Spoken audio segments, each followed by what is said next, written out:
মুর্শিদাবাদের বেলডাঙ্গা ব্লকের অন্তর্গত চৈতন্যপুর গ্রাম। সেই গ্রামেই ঐতিহ্যবাহী প্রাচীন বিন্দুবাসিনীর মন্দির।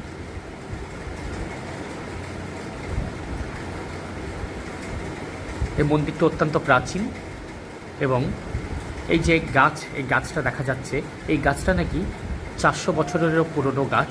এই গাছটি বিন্দুবাসিনীর প্রতিভা হিসেবে পূজিতা হন। বিন্দুবাসিনী কথিত আছে সতীর দেহত্যাগের পর বিষ্ণু সুদর্শন চক্র দিয়ে সতীর দেহকে যে 51টি খণ্ডে ভাগ করেছিল, সেই সময় দেবীর রক্ত নাকি বিন্দু বিন্দু রূপে এইখানে পড়ে, তাই মন্দিরটি বিন্দুবাসিনী মন্দির।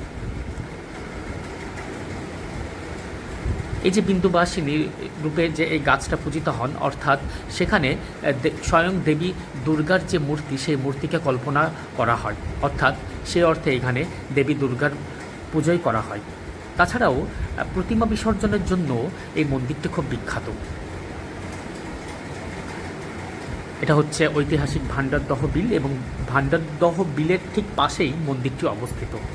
আনুমানিক 1600 সালে সতনামী সম্প্রদায়ের কিছু ভৈরব এখানে আস্তানা করে এবং বঙ্কিমচন্দ্র যে বন্দে মাতরম সঙ্গীতটি লিখেছিলেন, তার যে বন্দে মা কথাটা এখানেই নাকি পেয়েছিলেন।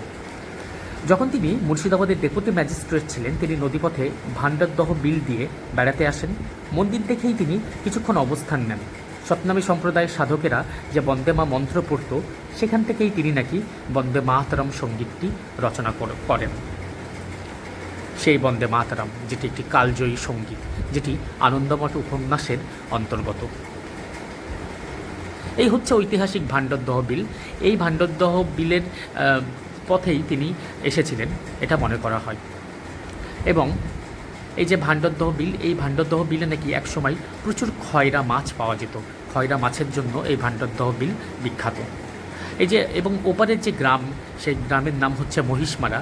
একসময় নাকি ওখানে বন্য মহিষ বাস করত, সেখান থেকেই নাম হচ্ছে মহিষমারা। বিন্দুবাসিনীর যে মন্দির, সে মন্দিরের পাশে আরও একটা মন্দির আছে, সেটা হচ্ছে রাধা গোবিন্দের মন্দির।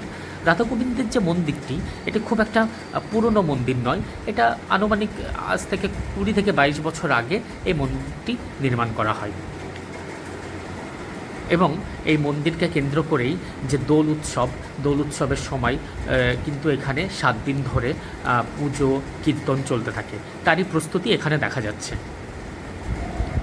তার কারণ হচ্ছে আর 3-4 দিন পরেই দোল, এবং সেই দোল উপলক্ষে যে বিরাট এক আয়োজন, যে 7 দিন ধরে নাম কীর্তন, ভক্তদের খাওয়া দাওয়া সবই এখানে করা হয়, এই মন্দির প্রাঙ্গণে করা হয়।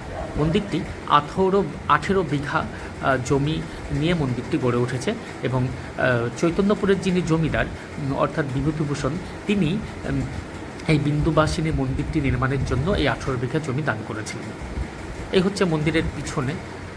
শোনা যায় এখানেই নাকি সতনামী সম্প্রদায়ের যে বেশ কিছু সাধকের যে কবর, সেই কবর বা সমাধিস্থল আছে, এটা মনে করা হয়। কিন্তু আমি এখানে যেটা দেখতে পাচ্ছি সেটা হচ্ছে বেশ বড় বড় চুলো, যেটা শোনা যায় যে, যেটা আমি জানতে পারলাম এখান থেকে, এখানে নাকি ওই যে দোলের সময় যে 7 দিন ধরে এখানে যে ভক্তরা মানে আসেন থাকেন, তাদের এখানে রান্নার ব্যবস্থা করা হয়।